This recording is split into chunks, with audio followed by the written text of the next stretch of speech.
Good afternoon. I'm Rex Buchanan, the former director of the Kansas Geological Survey. Today is August 22nd, 2024. We're here to interview former Kansas Representative Carl Holmes. Our videographer is former Representative Dave Heineman. We want to thank the Holmeses in particular for hosting this interview in their home here in Liberal. Carl is a native Kansan who has lived and farmed in southwestern Kansas for most of his life. He represented the 125th District in the Kansas House of Representatives from 1985 to 2013. Holds a bachelor's degree in business from Colorado State University. During his time in the legislature, Carl chaired committees that dealt with natural resources and energy issues. He developed expertise in those subjects through his involvement in the National Council of State Legislatures and other national organizations. Carl's career in public service began long before his service in the legislature. In 1977, Carl was elected to the Plains, Kansas City Council. He was appointed mayor of Plains in 1982 and served the city in that capacity until 1989 when he moved to Liberal. Carl was also on the board of the Groundwater Management District No. 3 in southwestern Kansas.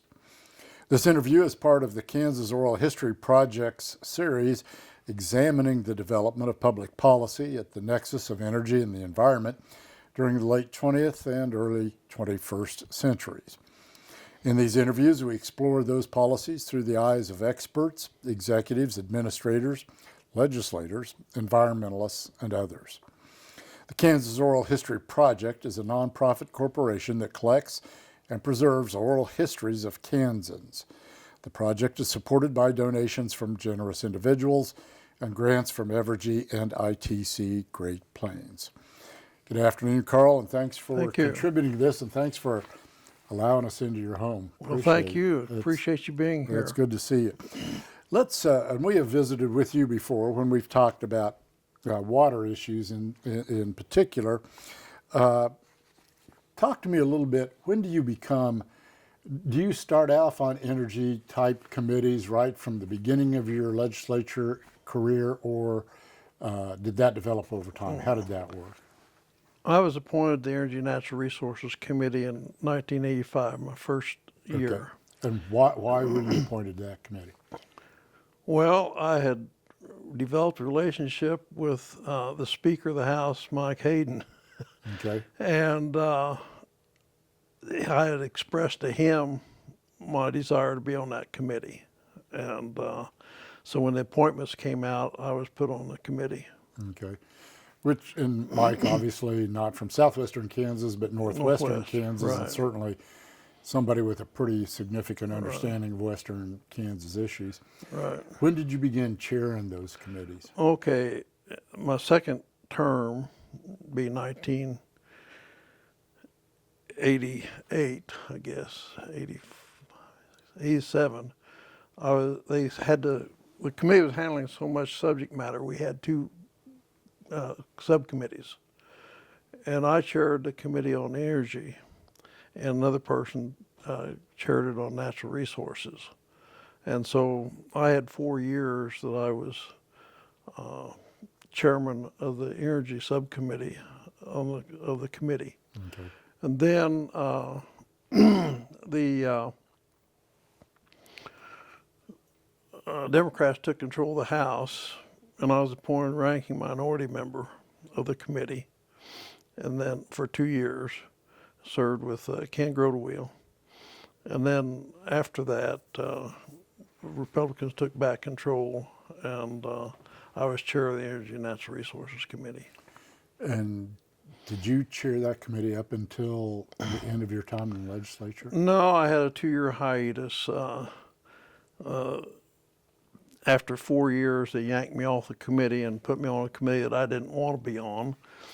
They put me on appropriations, chair of a subcommittee on appropriations, and chair of physical oversight committee. And I was more interested in policy than I was budget matters. Why did you get pulled off as chair of that committee, or is that something you want to talk about? Well, the speaker, a couple things. I had a couple committee members that thought I was being too fair to the Democrats.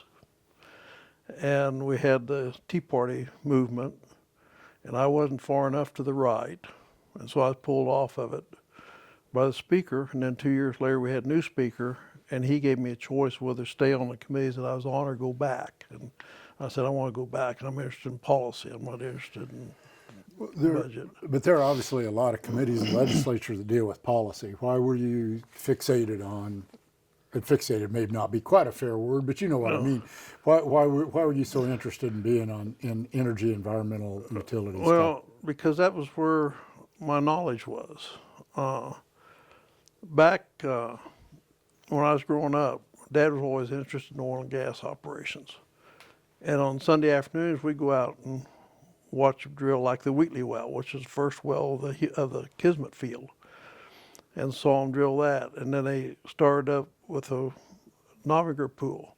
And so every evening during the week, we'd go out there and watch them drill. And I became very familiar with the geologist, and all it took to drill. I saw that field from the time it was developed until it was finally plugged because it went dry. And so that was my interest there. And then on water, I had involved with irrigation farming, GMD number 3. And with that, before I came to the legislature, Dave Pope was chief engineer. And I went up to him about a problem we had with water out east of Liberal, with saltwater intrusion into fresh water. And through 3 different meetings with Dave, lasting 2 hours each, we talked very deep water policy. And so, my knowledge came basically from seeing what's going on in the field and talking with experts that were smarter than I was. Did your family have oil and gas on their property at that time? They had a little bit, not that much. But not major interest. We just finished talking with Steve Morrison, talked a little bit about the evolution of the oil and gas industry out in this part of the state. You would have been around during that time then in the 50s and 60s when really things out here are kind of peaking and going great guns. Right. When they developed the Novinger pool, we was out there every night. I saw everything happen out there. Drill stem test. They had a drill stem test on about the 4th well they drilled. And the drill stem test came out at 4,000 barrels of oil a day and 15 million cubic feet of gas. Well, they flared all the gas off that field. And then I was out when they developed another field, and that was Marmaton Formation, another one that they developed tomorrow. And with that one, they take core samples. And this core sample was unique in that the formation was declining at a 45-degree angle across it, which meant if they drilled that well 15, 20 foot this away or this away, they'd have a dry hole. Yeah, I think the Murrow is mostly a sandstone and tends to be a little... It's tighter. Less predictable than some other units. And the Marmaton was a very porous formation. You made us a list of some of the issues that you dealt with, and I want to start with a few of them in particular, and maybe start with, and I'm not going to do this in chronological order because I kind of like to do it in what I would perceive to be sort of order of magnitude or importance, particularly out in this part of the world in southwestern Kansas, because the southwestern Kansas perspective doesn't always get represented real effectively back in eastern Kansas where decisions get made. And obviously that was part of what you felt as your role. Let's start with one that we were just talking about before we sat down, which was the Holcomb Power Plant. Okay. Now that comes along a little bit later in your career, but you've been around a while by now, and you've got a sense. Give me your take on Holcomb.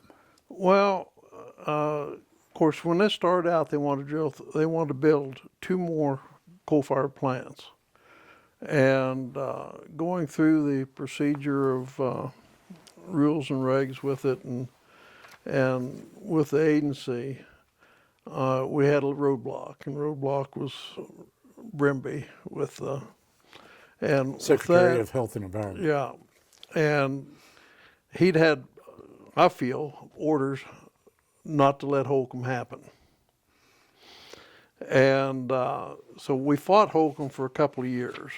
And fighting the Holcomb battle, I don't remember what year it was. I believe it was about 2009 when we passed a big bill. But the beginning of the session, first day of the session, Mark Parkinson called me into his office. He was lieutenant governor, and said, I've got to have a couple of renewable energy type programs. And I listened to him for about 20 minutes, and he was lecturing me about what was going to happen in the session. And I didn't say anything, and he said, what do you think? And I said, I got to have Holcomb. And he said, no way. Well, that ended the conversation. I told the lieutenant governor that I controlled the committee, and I controlled what came up before the committee. And if I didn't want the issue, it wasn't brought up. And as a result, they kind of came together and started formulating some ideas of how we could get it through. So just to back up a little bit, your district doesn't extend up there, though. No. Right? Okay. How much beyond Seward County? What was your district? I had all Seward County and 2 townships in the western part of Meade County. In Meade County. Okay. So in effect, Liberal and Seward County is kind of the dominating part of your district. Why are you so interested in Holcomb, and why did you feel the way you did about it? I was interested in all energy. I felt like we should make all energy available, and it goes back to 9/11. And I became very concerned about energy in period, and as a result, I felt like that we ought to have all energy available, let the marketplace decide what was appropriate. One of the concerns there was that a lot of that electricity was going to go to Colorado, not to Kansas. That argument didn't sway you in any way? Well, it wasn't necessarily going to Colorado, it was going to Texas Panhandle. Okay. I happened to be on a plane flight once from Dallas to Amarillo, and just happened to sit next to the president of Tri-State out of Amarillo, Texas, and we talked about the Holcomb plant. You've got a problem going west to Colorado in that they're in a different grid, Right. and you've got to go through AC, DC, AC bank in order to get the energy into Colorado. But Tri-State was really interested in the possibility of taking energy off of the Holcomb plant. So initially, and the governor at the time is Kathleen Sebelius. Right. The plant basically doesn't receive the permits Right. that it was required, clean air Right. permits. Eventually, Mark Parkinson becomes governor, and the permits are approved Yeah. For one plant, not 2.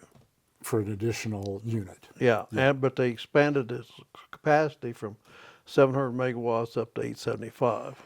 But then it's never built. No. And I think that was the reason, was economics. Primarily the economics of coal versus natural gas at that point. Yeah. So, And in the compromise bill we had a requirement that 5% of the coal had to come from Kansas. yeah, And Kansas coal industry was shutting down at that point in time. absolutely.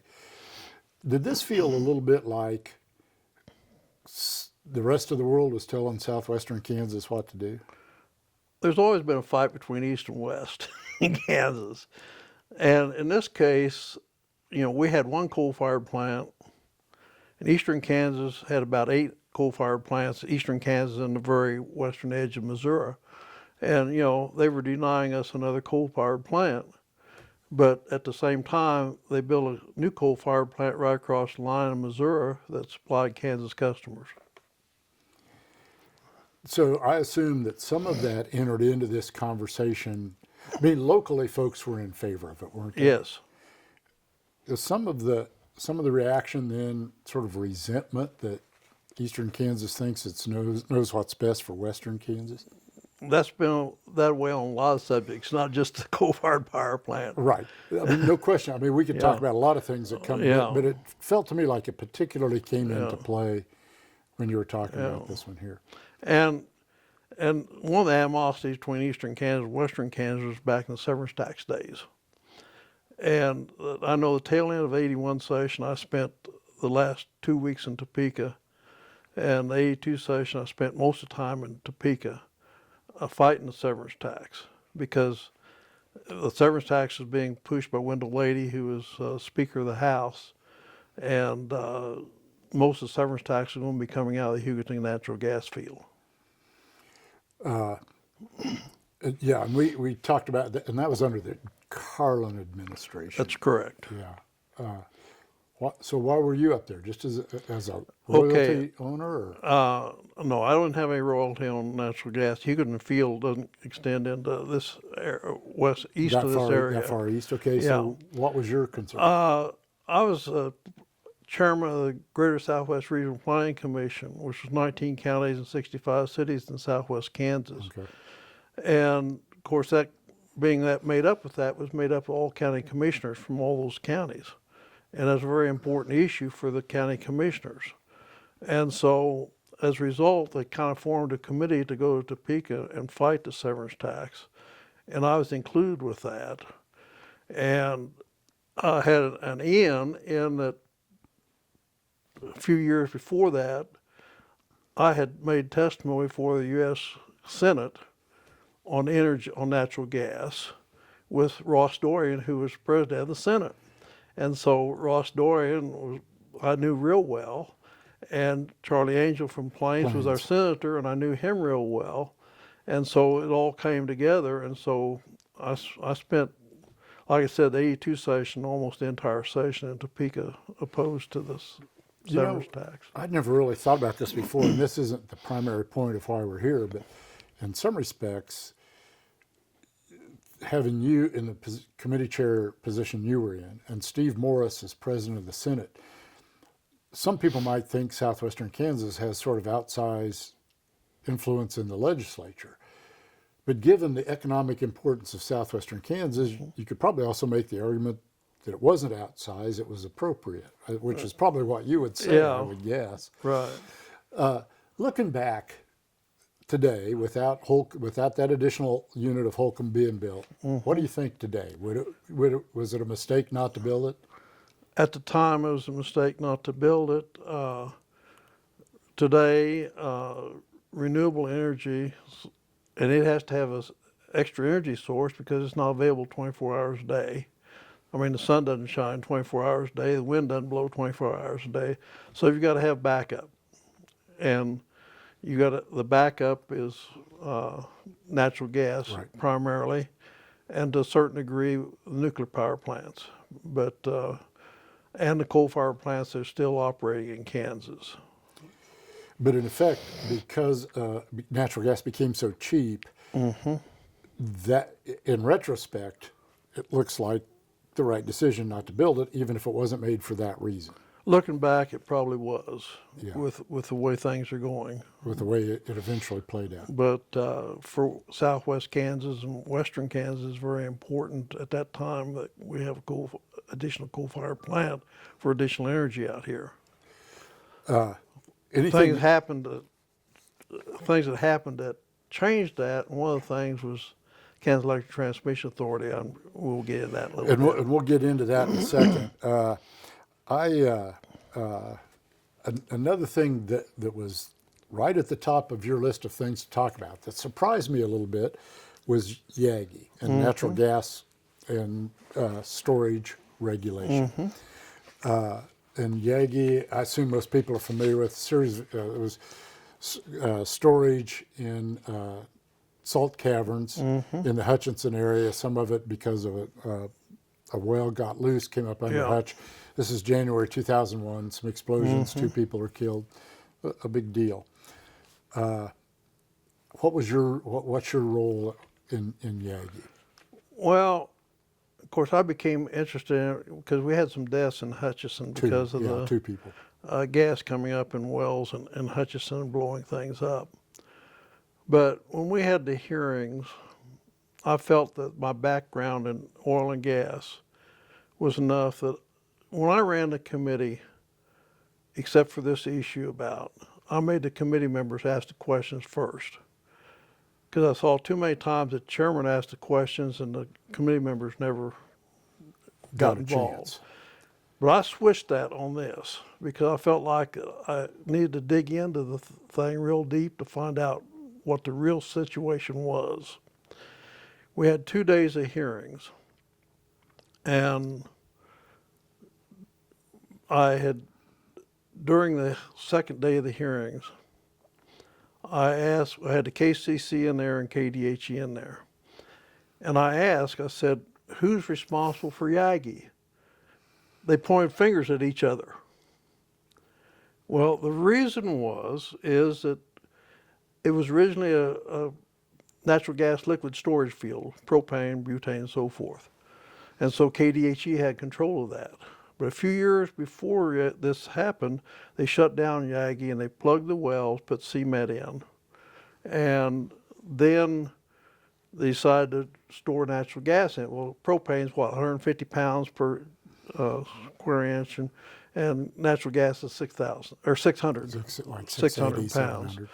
And so a few years before that, back before I came to the legislature, the legislature decided that KDHE would regulate propane storage fields, and the KCC would regulate natural gas fields.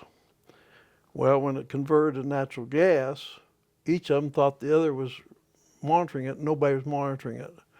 And of course, what happened in the Yagi field was that through my questioning and everything, when they drilled out the concrete, they damaged the casing.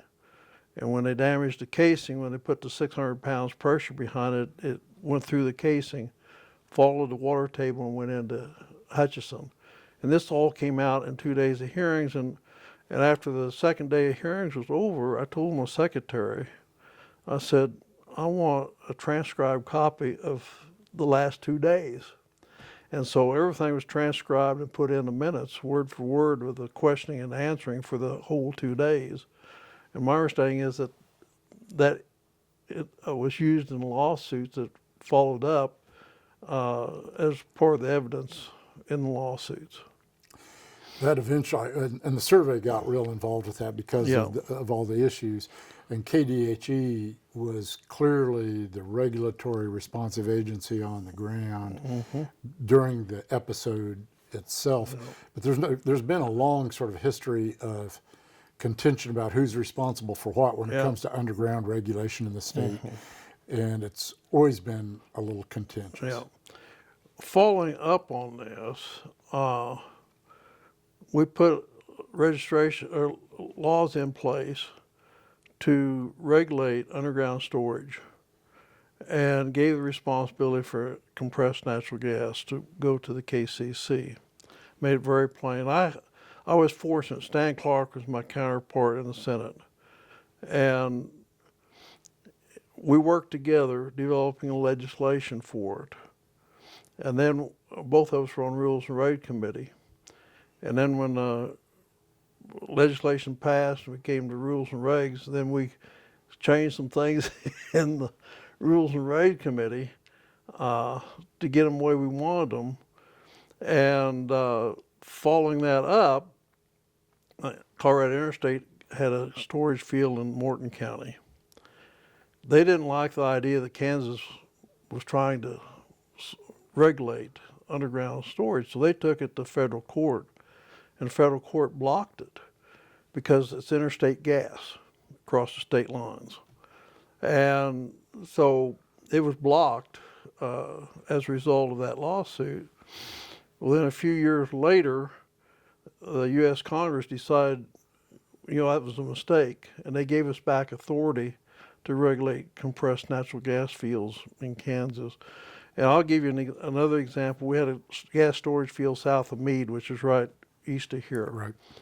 And they drilled a well about 1.5 miles from the storage field. and they fracked it enough that they got in that storage field gas. And as a result, the storage field owners had to buy that well to get it shut down because they were stealing gas and reselling it. Yeah, I remember that. I brought that at Steve Morris and I had a conversation about that at the time. Yeah. In effect, I'm not sure, they were taking gas that didn't belong to them Right. because it got loose. One of the things in those rules and regs back at Yagi that resulted was, and I remember, was double wall casing on those on those pipes, because that was one of the Right. problems at Hutch was Yeah. as soon as you breach one, there's only one wall casing, it's Katie barred door.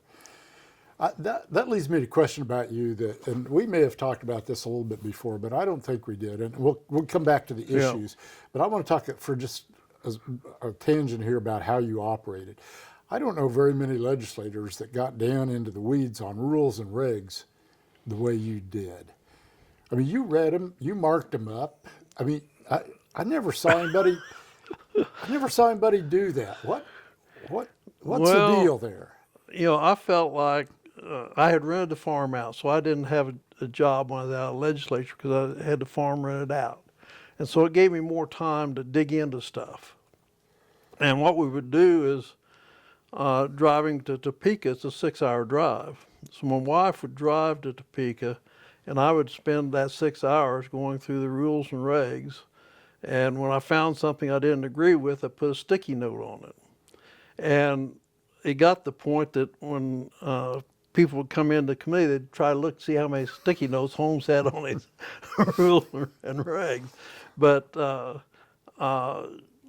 was, on the Rules and Regs Committee starting in 1991, there were 3 of us that did our homework. Stan Clark, Jan Pauls, and myself. We asked 95% of the questions in Rules and Regs. And it got to the point we were called the nitpickers because we were the ones that were nitpicking down into the wordage on the rules and regs. Well, that's pretty unusual. I mean, most of that is technical. Mm-hmm. I hesitate to use the word arcane, but I think it's a pretty good word for it. And usually it's the technical folks at the agencies that do that, and they kind of put it in front of the legislature with the assumption that Rubber stamp. Exactly, because they don't expect anybody to, this is going to sound, have you always been a detail-oriented person? I mean, what kind of person does something like that? Well, I tried to educate myself. And I got a lot of education after 2001. We might go into that a little later, but I felt like that if I was going to be involved with something, I needed to educate myself so as to do the best job I could while I was in the legislature. And you were willing to wade through some pretty technical language and some subjects that most people would not regard as scintillating reading. Right. But you were willing to do that work. One other thing about that, you mentioned that you generally ran kind of a Democratic committee. That is, I mean, not Democratic big D, Democratic little Right. d. Where did that come from? I felt like that everything should be done with a compromise. And Senator Dole was a good example of that. He did a lot of compromising with Ted Kennedy and so forth. Right. And to me, well, I'll give you one example. We were in a heavy debate one morning at 6 o'clock in the morning. I brought the committee in all kinds of times, and this was 6 the end of the o'clock in the session. morning. I'll bet you were popular. And we'd had about an hour and a half debate in committee. And Bob Crable was my ranking D. And Bob leaned over and he said, I think this is going to be a tie vote. And I said, well, I agree with you. He said, what are you going to do? And I said, you'll find out when I break the tie. I never tried to tell a committee member how to vote. I tried to give them the information. And if the committee voted different than what I felt was right, I blame myself for not getting them the information that I had. You didn't have 6 a.m. committee meetings to talk about rules and regs, did you? This was the tail end of the session Okay. when you're in a veto session, you're trying to get the bills out. And, I was accused of, one of the reasons I got kicked off the committee was that our meetings were at 3:30 and oftentimes we went till 6:30, and that was intervening with the lobbyist time for the legislators. I remember some of those, and they would go past 5 o'clock, and the audience was not always appreciative. I would agree with that. Let's talk about 9/11 a little bit. That's on your list, and you brought it up here. And it's not something I would have asked you about ordinarily. Why is 9/11 influential? Well, 9/11, to me, I had been involved, and up to that time, I had been around the United States on different energy stuff. And after 9/11, I became very concerned about a terrorist attack on our energy and utility infrastructure. And with that, I immediately called in the security people for all the energy and utility companies in Kansas. We met outside the Capitol, no other legislators involved with it, so there wasn't any violation of open meetings laws. And I said, okay, where are we vulnerable and what do we need to do? And we met for 2 or 3 meetings, and one of them said, we need to get you a security clearance. And so they got me a security clearance through the FBI, where the FBI supplied me with the program. That's another story, but they supplied me with the program. And every morning I would get a security briefing of the FBI on all threats to the United States on everything. Of course, I was primarily interested in oil and energy and utilities. Mm-hmm. And with that, that developed part of my thinking down the road. And one of the things I did was, as chairman, every 3 or 4 years, I'd take my committee down to Wolf Creek, for example. After 9/11, I was taken down to Wolf Creek and taken behind the scenes of everything that they did down there to try to protect the facility. Talking with the security guards, they said, we got a problem. And I said, what's that? And they said, if we shoot somebody on site, we don't have any protection. So I ran legislation. They gave protection to security guards in case they shot somebody on Wolf Creek. That made international news. I mean, it came out in Kansas, if you come into Wolf Creek's property, you'll be shot, and then they'll ask you questions. And the word went out all over the place on that. Another thing we did was that I was concerned because any rate cases have to go before KCC and it open records. And so I thought, if we spend money on security stuff at Wolf Creek and other facilities that are regulated by KCC, that's public knowledge. So we ran legislation that allowed the KCC to close the hearing on security issues. And any security costs would go through on the energy charge so nobody could detect what we're doing in the way of security for the plants. And then after that, after 9/11, as a result of security clearance, I was working with Federal Energy Regulatory Commission, with the Department of Energy, and when I was out of session, I was basically living out of a suitcase,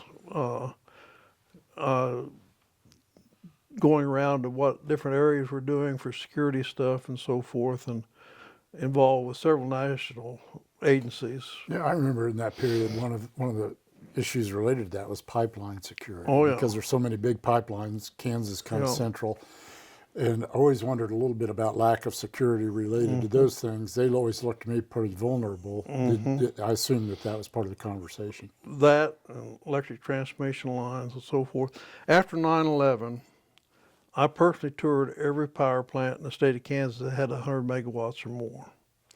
I went to all the underground storage field areas. That way I became familiar with what we had and what we needed to protect. And I really can't talk about some things we did. Sure. Because, and one thing that galls me right now, I'll be real honest, is that the Colonial Pipeline situation happened 3 or 4 years ago. that should never happen. We talked about that scenario in 2010 and of happening and how to prevent it on a national level. Which pipeline? The Colonial, which went from Gulf Coast to New York. Okay. The system went down. Right. And we talked about that very scenario in one of these closed meetings. But my first meeting after 9/11, they flew me into Pennsylvania, and we went down to National Guard base. We went through security briefings right off the bat on what our vulnerabilities were and what we needed to do, and that just compounded from then on. And I was involved in a tremendous amount of. Well, let's talk about pipelines a little bit, Yeah. because that was another issue that comes along during your time as in legislature. What was your role in terms of pipeline permitting in the state? How did you go about that? That was pretty much done before. Pipelines from this area were built in the 30s.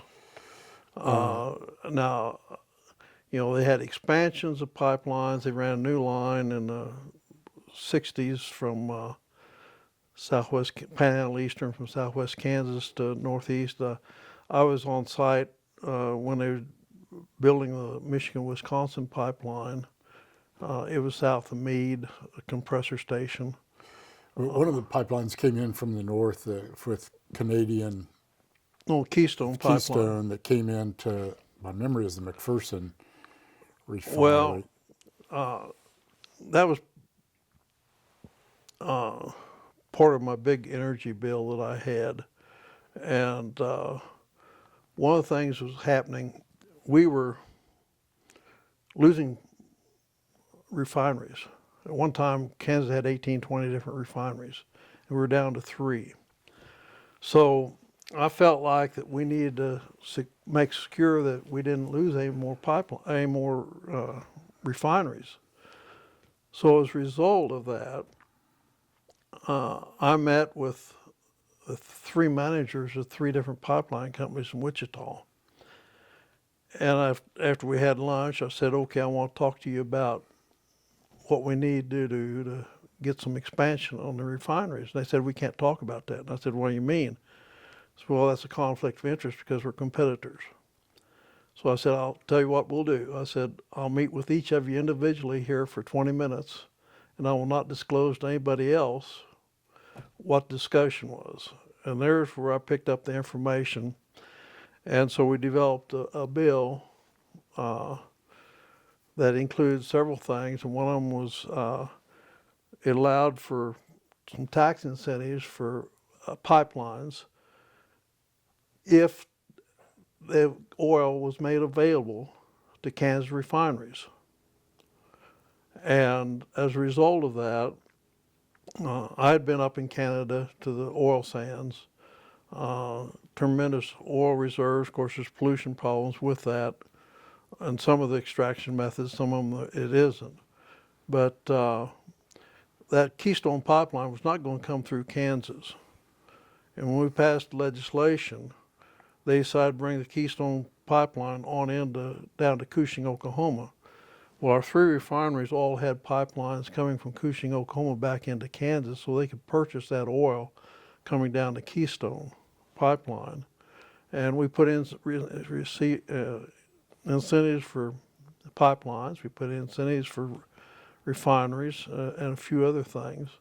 And to me, there again, we needed to make sure that we had the energy sources for the future. And at that point in time, the United States was importing 3/4 of the oil, 2/3 of the oil was being used in the United States. And after Deep Horizons had happened, when they had the explosion out in the Gulf of Mexico, that was one of the places they took me to, was the explosion down there. And one of the things they were doing as part of that, we toured a new LNG facility. The facility was developed to import gas into the United States because we didn't have enough gas. Right. Well, now they've reversed it, it's going the other way, but we were importing natural gas from northern Africa because we didn't have enough natural gas reserves. And that was before horizontal drilling and Right. fracking and the shale and so Right. forth that came on afterwards. But So my memory of that, one of those pipeline issues of that pipeline issue was basically tax. I don't know if tax forgiveness is the right word, but basically there was a 10-year property tax exemption. that was pretty controversial. It was very controversial. You got beat up pretty good for that. I got beat up for that, but to me, it was more important to ensure our energy future. And the ones that beat me up were the ones along the pipeline, that the Keystone Pipeline, the counties, because the county commissioners wanting all the oil and gas The taxes revenue. off of it. Yes. Now, there's another issue another pipeline besides that that's just as important. Buchanan was getting ready to shut down. And as a result of that legislation, a pipeline was brought in from Wyoming to Buchanan to supply energy because the sources in Kansas for Buchanan had played out. Right. And so it kept Buchanan into operation. And of course, that was the natural gas liquids. So, And that one was non-controversial. Right. So you were getting beat up from the county people and from the environmental community. Oh, yeah. You got beat up by just about everybody at that point. Well, to me, energy was important, all energy. Not just oil and gas, but energy, that was a part of it. And there's another thing that a lot of people don't realize is the refinery at Coffeyville. They're making anhydrous ammonia down there. They're taking the waste from the refinery and combining it with air and making anhydrous ammonia. And so it's not just oil and gas, it's fertilizer. One of the things that's on your list here, and I know this is important to you and it's important to southwestern Kansas, and it's important to all this conversation about renewables, is transmission. But Yeah. I'll tell you right now, it's not a world that I live in. I don't know a huge amount about it, but I know enough to know, in a lot of respects, transmission is really the bottleneck that determined a lot of other things that were going to happen. Talk a little bit about your role in terms of transmission. Okay, electric transmission lines are what pipelines are for natural gas. Everybody was talking about transmission, but nobody was doing anything about it. And on the national committees I was on, for example, Wyoming had a transmission authority and several other states had a transmission authority, but they had no teeth to them. And so what I did in November of 2005, I believe, I called in all the players, the utility companies, lobbyists, the whole works. We met in the appropriations room of the House, and I said, okay, I want to draft legislation for a transmission authority where we can build electric transmission lines. And I said, we're going to run that legislation next session, it's going to pass. And everybody just kind of laughed at me and said, you don't pass legislation the first year. Well, I brought in all the people that would be involved with it, utility companies and so forth. And we put together a piece of legislation. And that legislation did pass the next session. And KETA was formed, which is made up of 6 legislators and 3 non-legislators. And we had a hammer that none of the other transmission authorities had, and that was that KETA was giving authority to borrow money through KDFA to build transmission lines if nobody else would do them. And I was very interested in a line being built first from Salina to Wichita. And I couldn't get Westar interested. So we announced at one of our meetings, came to the conclusion that KETA would build the line from Salina to Wichita. And we set it up in legislation, we announced that we would do that, and then there's a time period, it's either 60 days or 90 days, then anybody else could come in and say they would build it. And then we'd have to step back, but we monitor, and if they were just stonewalling, we could go ahead and build it. Well, the next meeting we had, Interstate Transmission Company, which is out of north central states, came in and said, we will build a line from Salina to Wichita. Right after that, Westar came in and said, we will build the line from Salina to Wichita. Why were you interested in Salina to Wichita? Because that was a gap in the system. Okay. And we needed to fill gaps up. In order to have connectivity. Connectivity, and you need to have reverse flow on everything. Okay. To move electricity. And so the idea was to get that was the first project. We got that project going.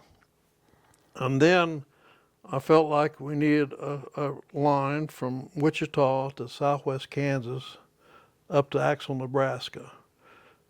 Wichita would hit the north-south lines, and the Axel, Nebraska would hit their east-west lines, and it'd give us kind of a box to move transmission, electric energy around.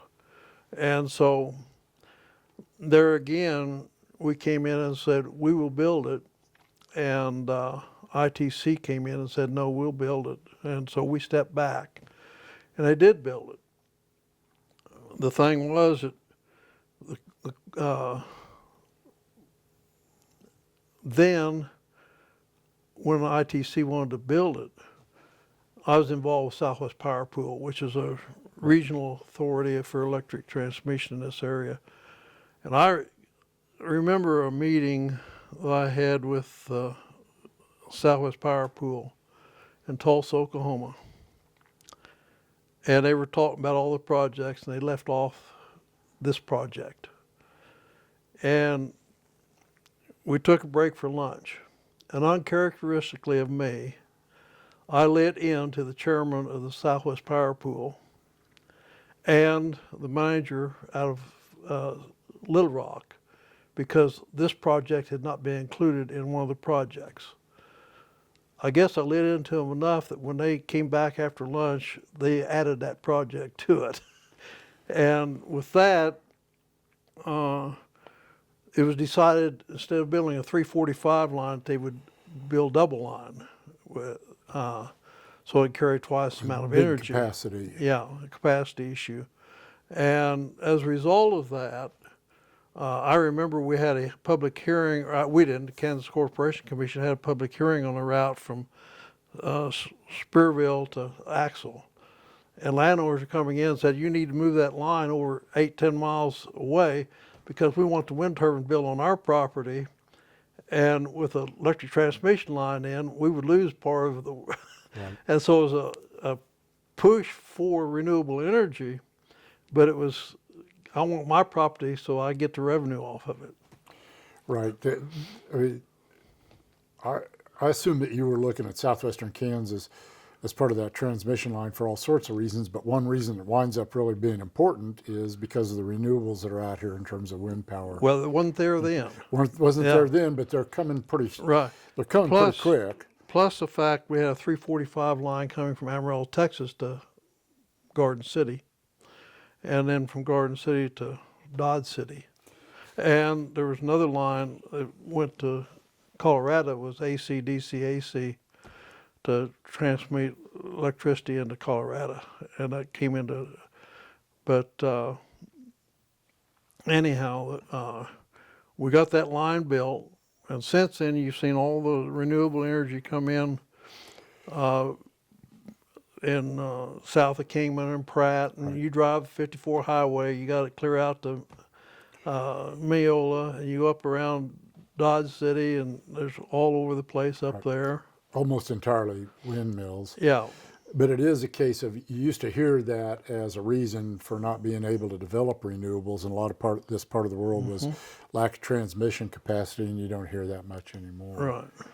Right. And one other project I want to bring up, there's a project that was called Clean Line that was proposed about 2007, 2008, was be a 4,000 megawatt line from southwest Kansas, from Hugoton, into Indiana.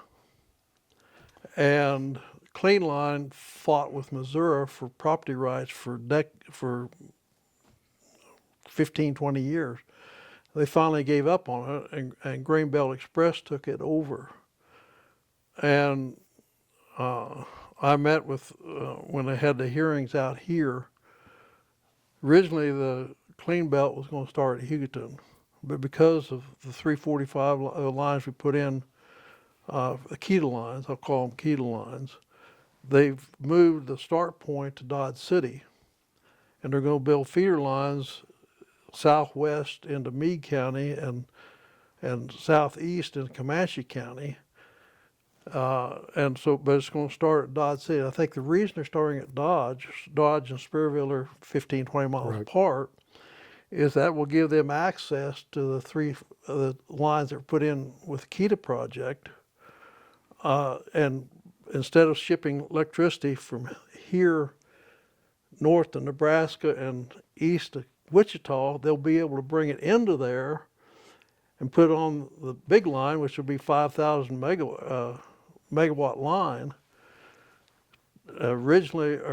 initially to eastern Missouri and then on into Indiana.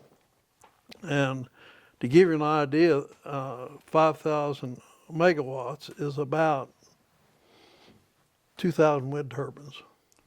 5,000 megawatts is 2.5 Jeffrey Centers. It's 12 Holcomb power plants. It's 5 Wolf Creeks.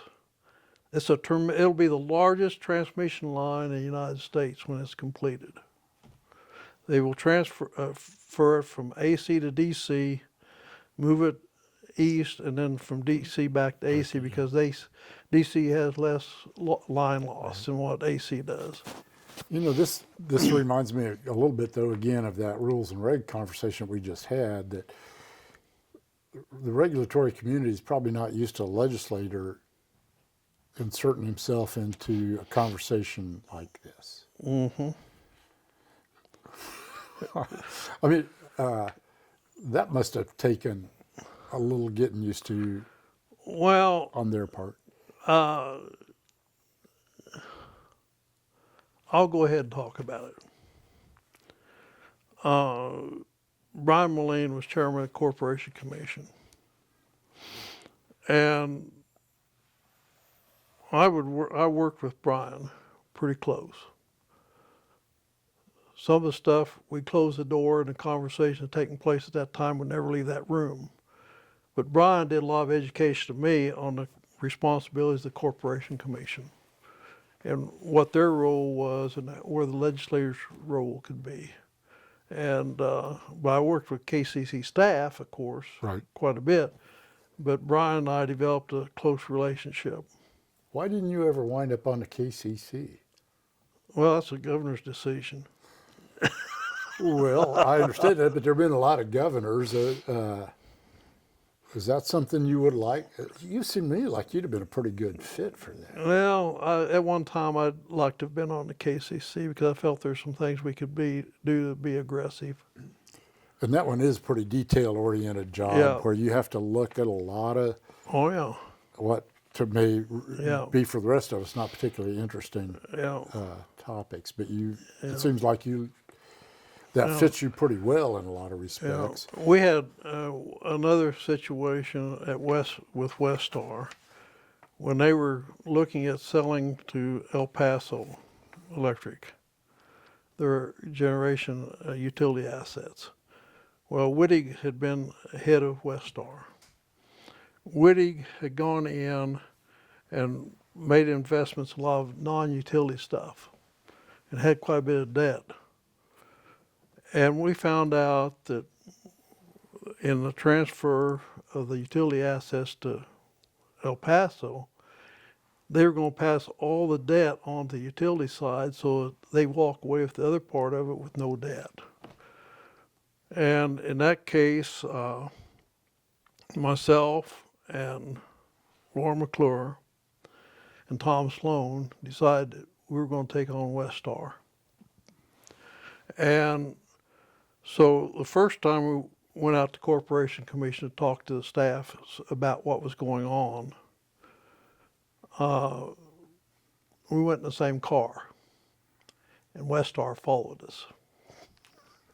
So after that, we would go out, when we talked to KCC, we'd go on separate cars. So it wasn't as easy to follow us going out to the KCC to talk to him about it.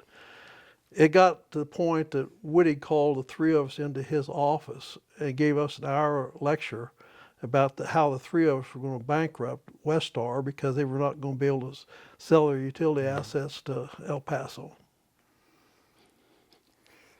Hey, Another story. while we're in this part of the world, we talked to Steve Morris this morning a little bit about the cellulosic ethanol plant up there at Hugoton, and I see that's on your list. Yeah. Did you have a role in that? Well, when we passed our big bill, that was one of the incentives. When you say big bill, what? Well, the big bill was,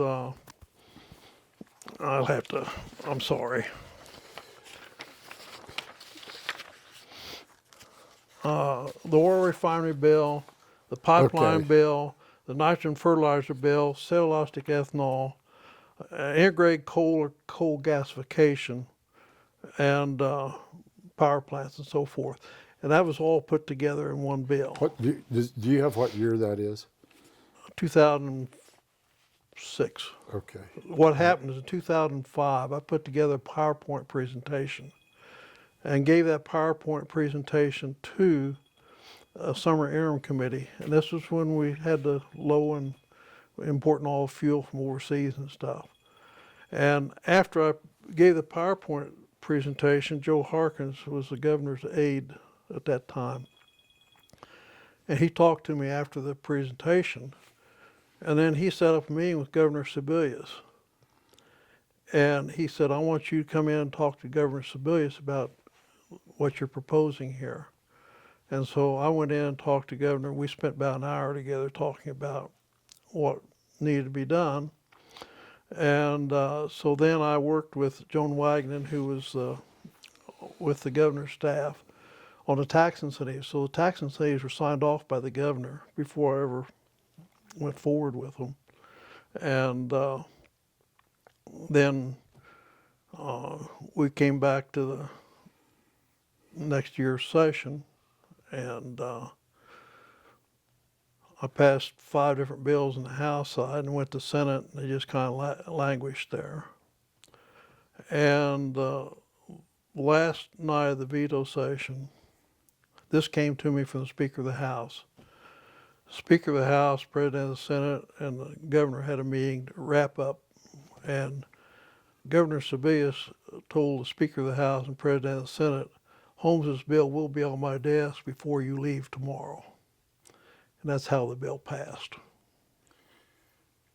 So the cellulosic ethanol plant is part of the result of incentives that come out of that process? Right. So that sort of strikes me, as I look back in retrospect, and we talked to Steve about this, that plan a little bit, as an experiment that didn't work. It didn't work.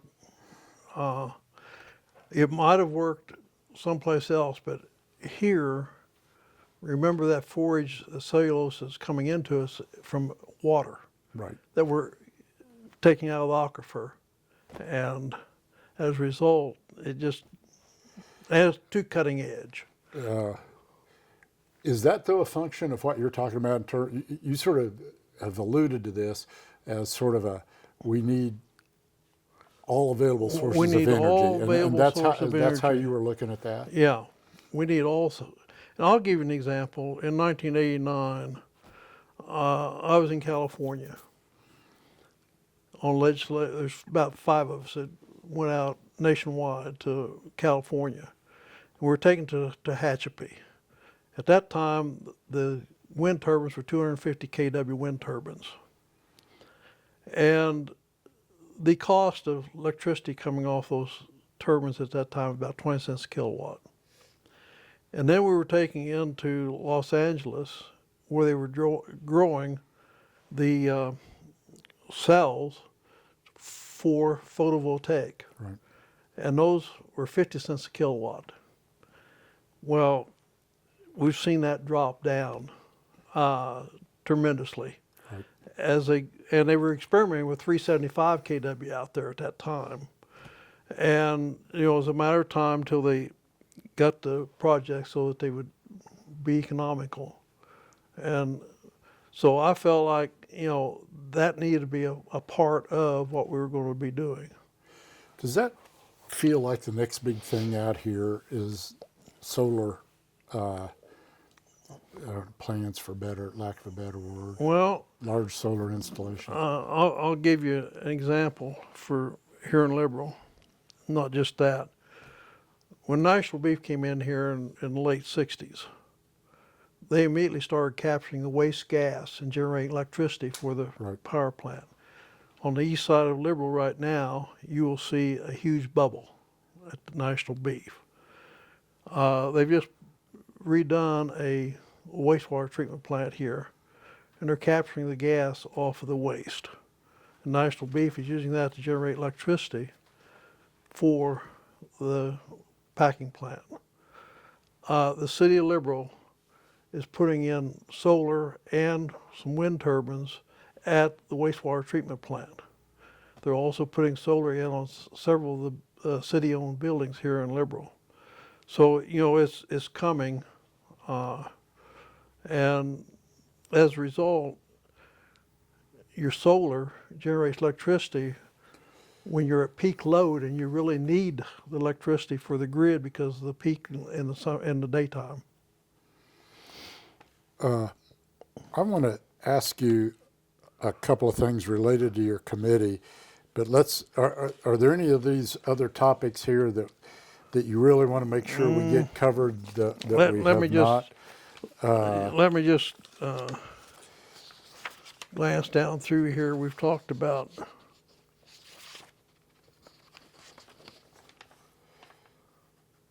And some of these things. on the one thing on the when I came to the legislature, probably I was up there about 3 or 4 years, and we had a major problem here in Liberal with National Beef. They drilled a water well, and they had VOCs in it. And so I was involved from the standpoint of watching what was going on, and they were looking what the source was.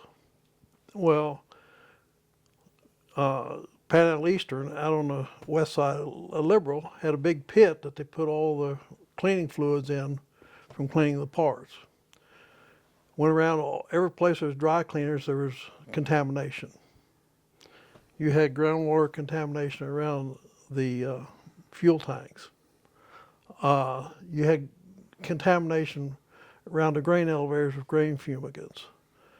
So in '89, we passed legislation to cover underground fuel tanks for service stations and so forth. Then a couple of years later, I had a legislator come to me and say, you know, we got a problem up in northwest Kansas with VOCs around grain elevators. So we put a tax on that fumigant to use to clean up around that. And then they came to me and said, let's do something about dry cleaning fluid. So we did the same thing. We put a tax on dry cleaning fluid to clean up those sites. So, you know, we did some things like that to try to clean up. And as a result of the information I learned here around Liberal when they were trying to find the source, and incidentally, they found the source. This used to be a B-24 base. Somebody remembered that back in World War II, there was a tank car on the railroad that was leaking fluid, and they'd parked it about a block from where the water well was, and that had got down into the groundwater. So that well is being used, but they put an air stripper in it to strip out the VOCs. All those are kind of examples of long-term environmental problems. Yeah. That fixing them is not the most exciting thing in the world, but it needs to be done for all sorts of reasons. And maybe again sort of comes back to that attention to detail that you have. One of the things on your list was Low-Level Radioactive Waste Compact Commission. Yeah. We talked to Laura McClure and Janice Lee quite a bit Right. of that because they were really, in my mind, especially Laura was very strongly identified. Right. You seem to be able to get along with about everybody. Yeah. Well, maybe not everybody, Well, but a lot of people. Most people. Yeah. Because they were Democrats. Yeah. But I don't. I remember Laura coming to the legislature and Before she was a before she was a legislator. legislator, arguing on that in some of the stuff hearings we was having in this old Supreme Court chambers. Right. I remember that. That brought them out of the woodwork. Yeah. And what the problem was is they were going to put the low-level site in Nebraska, and Nebraska said, no, you're not going to do that. And so as a result of that, the head of the KDHE at that time was already including me in the low-level radioactive waste compact meetings, and in all different areas of compact. And then a little later, North Carolina, which is a low-level radioactive waste site, said we're not going to take any more waste. And so myself and the head of KDHE and another person flew to Nashville and met with North Carolina people and said, you know, we really need this. They said, we're upset that nobody's doing anything. Right. And so we came back and we started having hearings here in Kansas, not hearings, we were having closed meetings, because it's not just nuclear power plants that create low level. Hospitals create it. The oil and gas industry and some of their testing stuff has got radioactive materials. And as a result, we started looking at things of how we could lower the levels that we generate in Kansas at these different sources. And we worked with that, and of course, the low-level radioactive waste sites didn't get Permitted. built. Do you miss not being involved in this stuff? Not at my age. I missed leaving the legislature, and I really felt like that, for example, with KETA, I had a couple more lines that I wanted built before I left KETA, and we didn't get them built. And they've gradually built a couple of them since then, but I was going to push for those to try to get more transmission lines built. This may And be, let's talk about one more thing about transmission. Remember about 2 or 3 years ago we had the gas wells freeze off, up in Texas. and we had electricity go out here as a result. If the Grain Belt Express line was in, they could have shipped electricity in from Indiana and Illinois back into this area where we would not have had the blackouts. Okay. This may be a touchy question, but do you feel like the people in Liberal or Seward County, however, in your district, appreciated the level of attention that you were given to all these issues? You see what I'm trying to, Yeah. it feels like, maybe I answered my own question. It feels like to me they didn't. Is Yeah. that, am I being Well, unfair? What? You know, I lost my 2012 election by 8 votes. And the Tea Party came in and worked against me big time. And that's the reason I lost the election, was that the Tea Partiers, I was not conservative enough. And I was being fair to the Democrats, and you don't be fair to Democrats if you're a Republican at that point in time. So in some respects, you're getting penalized for, like, the way you operate a Yeah. committee. Yeah.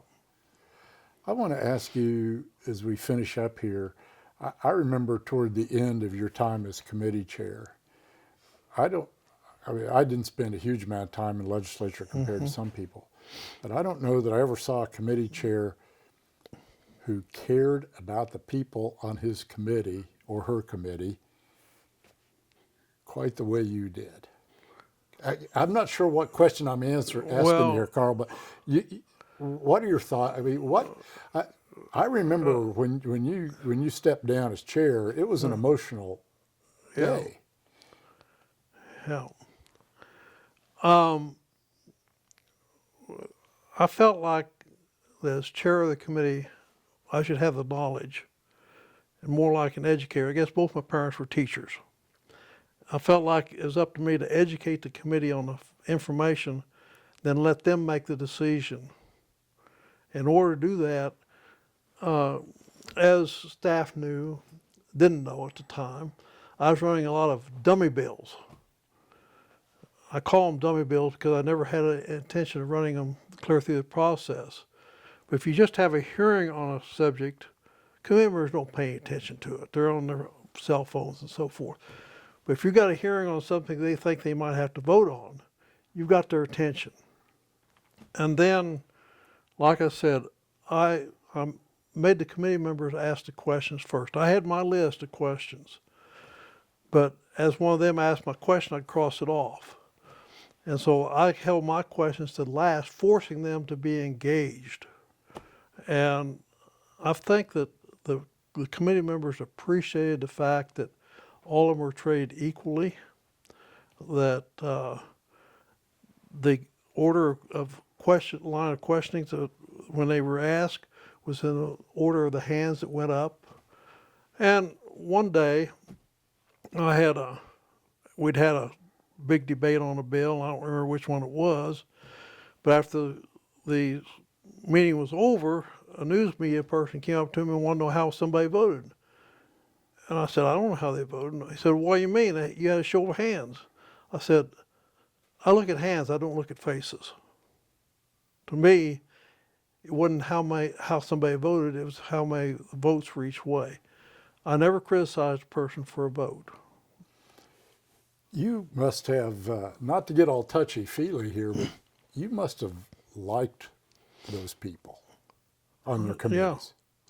Yeah. And you know, one of the education tools that I used was Kansas Geological Survey tours. Right. I encouraged the committee members to take those tours because they're educational. And I felt like that would help them coming back to the committee when we had subjects come up that touched on things we touched on with the tours. No, but I was just struck at how much you seem to care about those people as people. And by those people, I mean committee members. It was, I don't know that I ever saw that any other time up there. It probably took place and I just didn't see it. Well, I saw it from you. I think it goes back to my entire life. I was a leader in Scouts. When I went on and I developed information, and then I got city council. And my first engagement on city council member was that the city clerk, if he wanted something, we had the money. If he didn't want it, we didn't have the money. So a couple of us started keeping the budget. So after a year, we said we do have the money, or we don't have, and so forth. But you get everybody involved. And like when I became mayor, and at Plains, there's no city manager, so the mayor is city manager. So I had 5 council members. I told those council members, I gave each of them responsibility. And I said, I want you to do the nitty-gritty stuff. Only come to me with the big stuff, or you got a problem. And so I engaged those city council members doing the work of a city manager. And they appreciated that because they were responsible. It wasn't the mayor telling them how to do something. They had to come back to the council with the information. You know, one last thing I wanted to bring up, and I don't think in the overall scheme of things it was hugely important as an issue, but it does seem to sort of encapsulate your approach to thing, and that was, and this is just me, I remember you held 2 days of interim hearings about compressed air storage and the mineral rights that go associated with compressed air storage when that looked like it might be a big deal in terms of energy storage, and still maybe, I don't know. But you held 2 days of interim hearings, and I don't think I've heard of people talk about an iron bladder up there, but I don't think you got up out of the chair in 2 days. And from what I could tell, sitting in the audience, you'd have been happy to go another 2 days. The audience was, I think, crying uncle. And you loved it, didn't you? Yeah, I enjoyed it. And a lot of it was because I could bring information with all the outside stuff I was involved with out of session. I could bring that stuff back to Kansas. And I chaired several national committees dealing with energy and environmental issues. And it gave me the opportunity to work with people all the way from Hawaii to Connecticut and so forth in between. I had 3 trips out to Yucca Mountain, into the mountain. And, just tremendous opportunities. Are you, in terms of energy future, are you happy with the direction the country's headed? Okay, we're talking about energy and environment. Yes. Okay. Yes, we are. Yeah, Okay. we don't have time for that. No. I have no problem with it. I feel like that we're making a gradual transition to renewables, which is probably the right way to go long term. But we have to remember, I had a trip to China, and I met with one of the top 12 members of the Politburo in China on energy. When I was over there the first day, there wasn't a cloud in the sky and you couldn't see the sun.